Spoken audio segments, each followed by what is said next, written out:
Bom dia a todos, que a paz de nosso Senhor e Salvador Jesus Cristo esteja contigo, meu irmão e minha irmã. A mensagem de hoje tem como título A Derrota e os seus efeitos. E nós podemos constatar isto em Josué 7, do versículo 1 ao 12.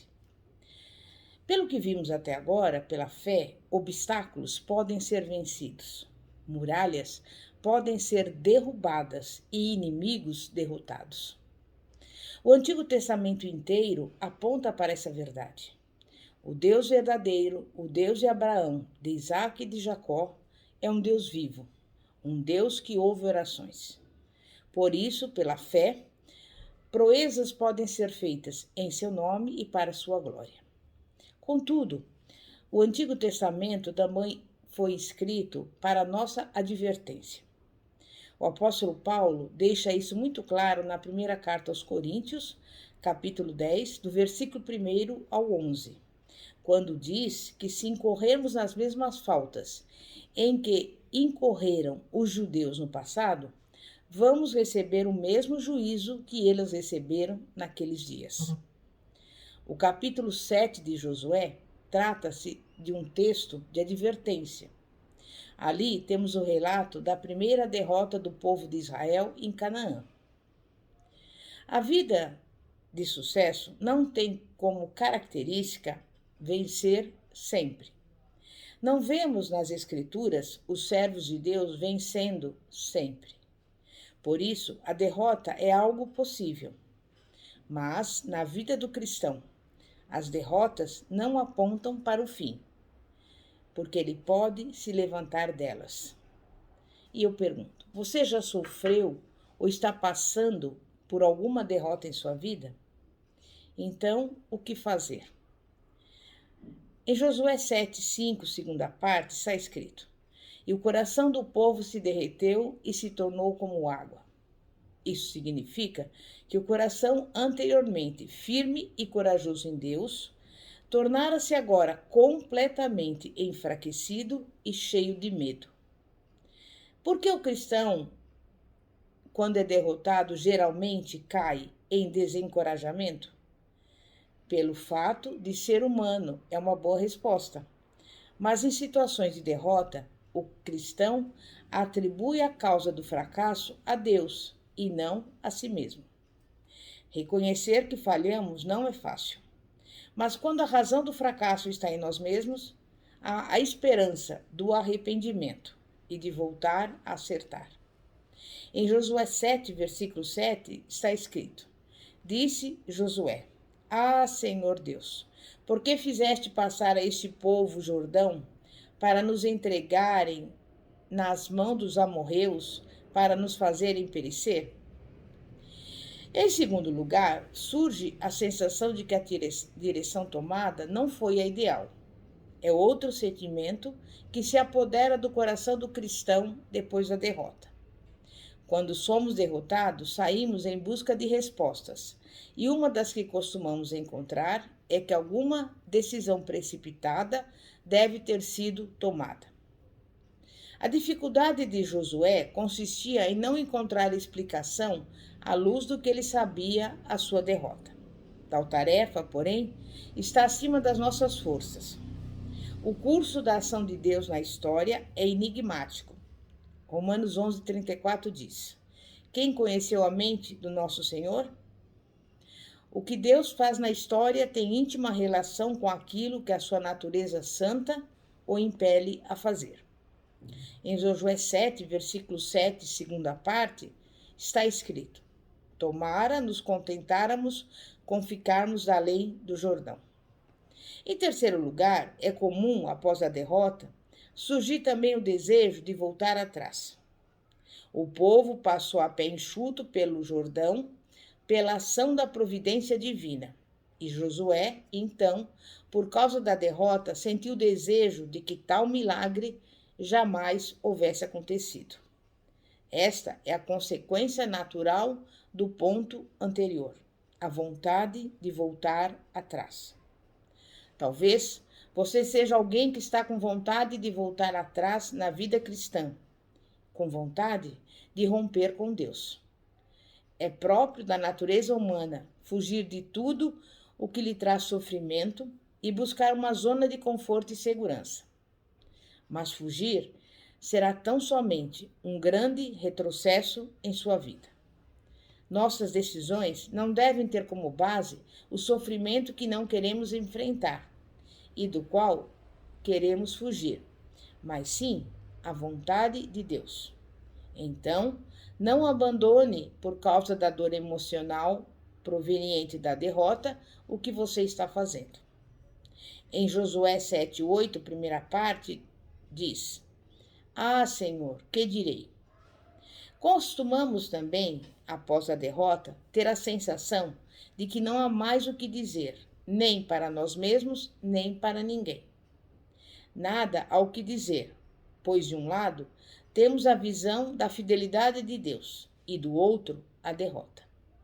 A pessoa está derrotada, humilhada, fracassada.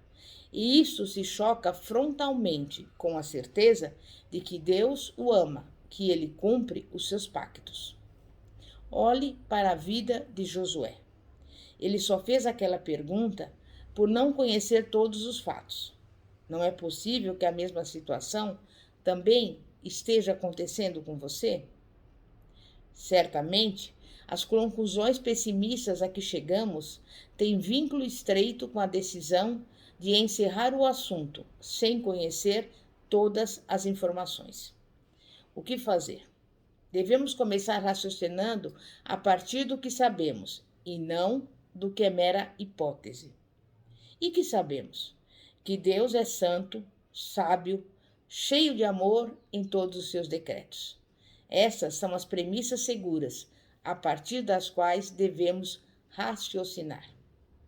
Em Josué 7:9 está escrito: Ouvindo isto, os cananeus e todos os moradores da terra nos cercarão e desarraigarão o nosso nome da terra. Há nessas horas a sensação de algo pior que está por acontecer. A derrota produz um curto-circuito em nosso pensamento. Deixamos de ser lógicos. Olhe para Josué. Ao mesmo tempo que atribuía a permissão divina à passagem pelo Jordão, pensava também em termos de causa e efeito, num sistema fechado à intervenção divina. Não podemos esquecer que Deus pode intervir sobrenaturalmente. Em Josué 7:6 está escrito: Então Josué rasgou as suas vestes e se prostrou em terra sobre o seu rosto perante a arca do Senhor até a tarde. Ele, os anciãos de Israel, e deitaram pó sobre as suas cabeças. Após derrotas pessoais, devemos buscar humildemente a face de Deus no anseio de ouvir a sua voz.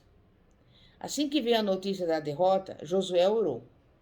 A oração fez com que Josué descobrisse que havia outra explicação para a derrota. A oração pode nos levar à descoberta de soluções surpreendentes para problemas que nos afligem, conduzir-nos a uma visão dos acontecimentos que nos cercam e a reformular o conteúdo da nossa súplica. O que caracteriza a verdadeira oração que só os filhos de Deus podem fazer? É fundamentalmente a preocupação com a glória de Deus. A maior preocupação do coração de Josué era com o grande nome de Deus.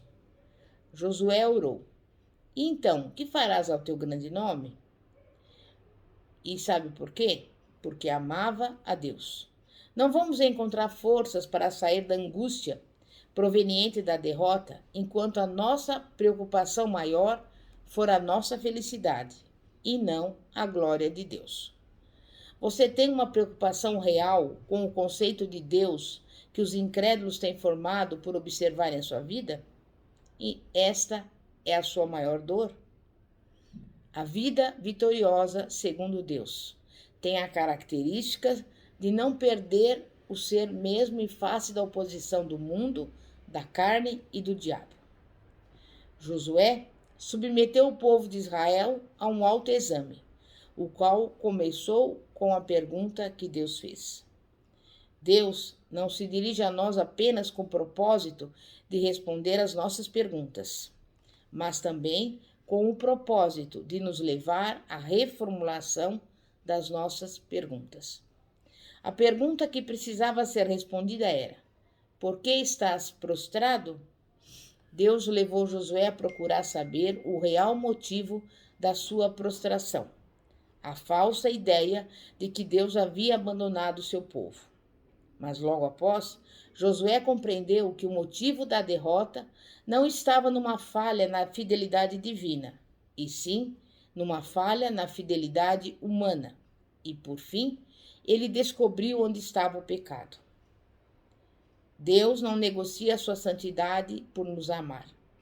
Devemos submeter a nossa vida a fazer perguntas sobre a nossa fidelidade a Deus e a sua palavra. O povo de Israel perdeu uma batalha que, comparada à de Jericó, era ridícula, representando um desafio bem menor, e fracassou por causa da infidelidade. Havia algo abominável para Deus enterrado no arraial. Acã não havia compreendido que Deus é fiel. Todo pecado tem sua origem na incredulidade, e a incredulidade torna-nos loucos. Quem crê com a fé que é própria dos regenerados, submete-se à palavra do Senhor, por mais absurda que ela lhe pareça. Então, o que fazer depois da derrota? A última decisão é voltar a viver pela fé no Deus Santo e fiel. Precisamos dessas duas verdades. Saber que Deus é fiel e nos sustenta nas lutas, e saber que Deus é santo e nos livra de julgar que podemos estabelecer qualquer tipo de relação promíscua com Ele. A Bíblia diz que é a solução para o problema do pecado, a confissão. Se hoje você confessar os seus pecados a Deus, em nome do Senhor Jesus, você se tornará mais alvo do que a neve. Ele vai pegar os seus pecados, lançá-los no fundo do mar e vai lhe dizer: eis que estou contigo todos os dias, até a consumação dos séculos. Não te desampararei, nem te deixarei. Amém? E que essa seja a nossa atitude nesse dia de hoje, em nome de Jesus. É momento de oração. Santíssimo Deus e poderoso Pai, Pai de nosso Senhor e Salvador Jesus Cristo, nós estamos aqui humildemente diante do Senhor, porque sabemos e reconhecemos que somos falhos, que somos pecadores. Mas estamos arrependidos, Pai, de atitudes que tenhamos tomado, Pai, e que não agradaram o Senhor. Estamos aqui para saber qual é a vontade do Senhor para as nossas vidas. E assumimos o compromisso, Pai, de sermos fiéis a Ti e à Tua palavra. E em nome de Jesus, queremos te pedir que o Senhor venha visitar cada pessoa que nos acompanha aqui, para que ela venha saber que é necessário ter uma vida santa, para que ela possa desfrutar de toda a sorte de bênçãos nas regiões celestiais. E por isso, neste momento, nós entregamos aqui a nossa vida, a nossa casa, a nossa família, o nosso ministério, tudo aquilo que nos pertence, crendo e confiando, Pai, que o Senhor irá derramar sobre nós toda a sorte de bênçãos nas regiões celestiais, porque Tu és poderoso para nos dar infinitamente mais do que pedimos ou pensamos. E nós Te louvamos e Te agradecemos pela Tua fidelidade e pedimos também que o Senhor venha nos dar sabedoria para tomarmos as atitudes corretas. Não vamos olhar nem para a direita nem para a esquerda, mas vamos seguir em frente, prosseguindo no alvo, que é o Senhor Jesus. E Te louvamos e Te agradecemos, em nome de Jesus. Glória a Deus. Que a paz de nosso Senhor e Salvador Jesus Cristo esteja contigo. Pastora Fátima, da Igreja Evangélica Apostólica Poder de Cristo. Amém. Graças a Deus.